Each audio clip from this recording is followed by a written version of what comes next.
ఇక మంచిర్యాల జిల్లా జన్నారా మండలం ఇంధన్పల్లి అటవీ ప్రాంతంలో అర్ధరాత్రి టెన్షన్ వాతావరణం ఏర్పడింది. అటవీ అధికారుల దౌర్జన్యకాండపై గిరిజనులు ఆగ్రహాన్ని వ్యక్తం చేస్తూ అర్ధరాత్రి వరకు రోడ్డుపై బైఠాయించి నిరసన తెలిపారు.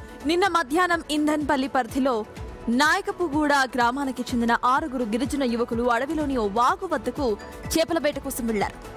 చేపల వేటకు వెళ్లిన తర్వాత చేపల వేట జరుపుతున్న సమయంలో 6 యువకులను ఇంధనపల్లి FRO అటవీ సిబ్బందితో కలిసి అడ్డుకున్నారు. యువకులపై దాడి చేసి వారిని బలవంతంగా అదుపులోకి తీసుకున్నారు. ఈ దాడి జరుగుతున్న సమయంలో 6లో ఒక యువకుడు తెలివిగా అక్కడి నుంచి తప్పించుకున్నాడు. ఆ తప్పించుకున్న యువకుడు అటవీ అధికారులు తమ వారిని కొడుతున్న విజువల్స్ ని తన దగ్గరున్న సెల్ ఫోన్ లో రికార్డ్ చేసి గ్రామానికి చేరుకున్నాడు. గ్రామానికి చేరుకున్న అనంతరం కూడా జరిగిన విషయం మొత్తాన్ని గ్రామస్తులకు వివరించడంతో క్షణాల్లో గ్రామం అంతా కూడా ఉద్రిక్త వాతావరణం నెలకొంది. అక్కడ విజువల్స్ ఫోన్ లో రికార్డ్ చేసిన విజువల్స్ ని కొంత మనం ఇప్పుడు చూస్తున్నాము. తమ పిల్లలపై దాడి చేసి అదుపులోకి తీసుకుంటారంటూ గ్రామస్తులు తీవ్ర ఆగ్రహాన్ని వ్యక్తం చేశారు. పెద్ద సంఖ్యలో ఇంధన్పల్లి అటవీ కార్యాలయం వద్దకు చేరుకుని కార్యాలయంపై దాడి చేశారు గిరిజనులు. మీరు బిగ్ టీవీ స్క్రీన్ పై చూస్తున్న దృశ్యాలు అవే.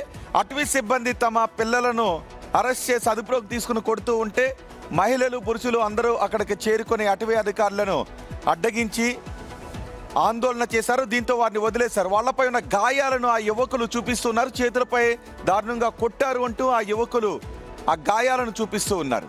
అక్కడున్న ఒక నదిలో చేపల వేటకు వెళ్లారంటూ కూడా దాడి చేయటము ఇటు గ్రామస్తులందరికీ కూడా కోపాన్ని తెచ్చిన అంశం. అయితే అందరినీ బంధించి దాడి చేసిన వెంటనే గ్రామస్తులు అక్కడ ధర్నాకు దిగారు. అనంతరం కూడా తమ పిల్లలను వదిలేశారు పోలీసులు.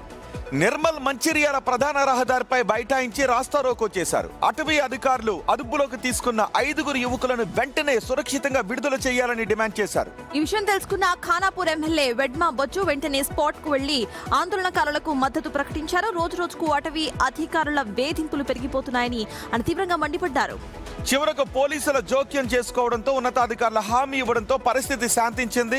అటవీ అధికారులు అదుపులోకి తీసుకున్న 5 యువకులను వెంటనే విడిచిపెట్టడంతో పాటు గిరిజనులపై దాడికి పాల్పడ్డ సంబంధిత అటవీ అధికారిపై తగిన చర్యలు తీసుకుంటామని హామీ ఇచ్చారు. దీంతో శాంతించిన గ్రామస్తులు అర్ధరాత్రి తమ ఆందోళనను విరమించారు.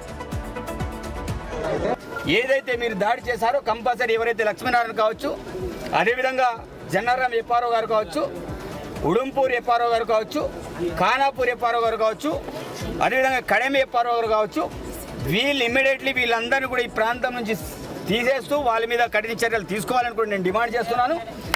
ఏదైతే మీరు దాడి చేశారో ఈ దాడి గురించి మరింత సమాచారం మా ప్రతినిధి సాయి కిరణ్ అందిస్తారు. సాయి కిరణ్, అధికారుల వెర్షన్ ఏంటి? ఎందుకు వాళ్ళని అదుపులోకి తీసుకుని కొట్టారు?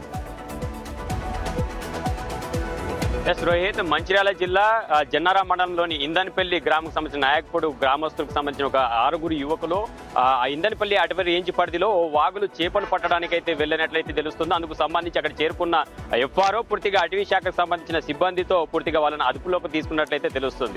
అయితే మొత్తం 6 వెళ్ళి ఒక యువకుడు పూర్తిగా అక్కడి నుంచి సాయి కిరణ్, ఆ వాగులో చేపలు పట్టకూడదు, అది పూర్తిగా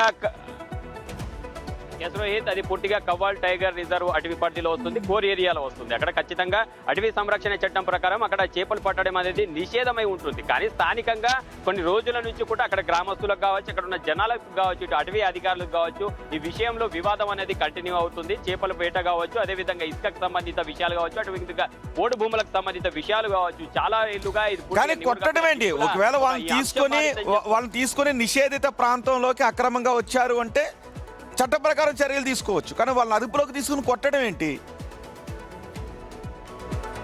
ఖచ్చితంగా గ్రామస్తుల వర్షన్ కూడా అదే రోహిత్. అంటే నిన్న వాళ్ళు అదే విషయంలో ఆందోళన కూడా చేపట్టారు. తమ బిడ్డలను చేసుకోవడం ఏంటి, కొట్టడం ఏంటని వాళ్ళు ప్రశ్నించారు. ఒకవేళ చట్టానికి విరుద్ధంగా వాళ్ళు వ్యవహరించుంటే ఖచ్చితంగా చట్ట ప్రకారం వారిపై చర్యలు తీసుకోవాలి, కానీ కొట్టడం ఏమిటని వాళ్ళు ప్రశ్నిస్తూ అర్ధరాత్రి వరకు కూడా పూర్తిగా ఆందోళన చేపట్టిన పరిస్థితి అయితే అక్కడ కనిపించింది. ఆ ఆందోళనకు పూర్తిగా అక్కడ స్థానిక ఎమ్మెల్యే వెడ్మా బొజ్జు సైతం మద్దతు తెలిపారు. అటవీ అధికారులకు సంబంధించిన వేధింపులు రోజు రోజుకు పెరిగిపోతున్నాయి. ఈ విషయంలో ఇప్పటికైనా చర్యలు తీసుకోవాలంటూ ఇటు ఏకంగా అధికారంలో ఉన్న ఎమ్మెల్యేని అక్కడ కోరిన పరిస్థితి కనిపించింది.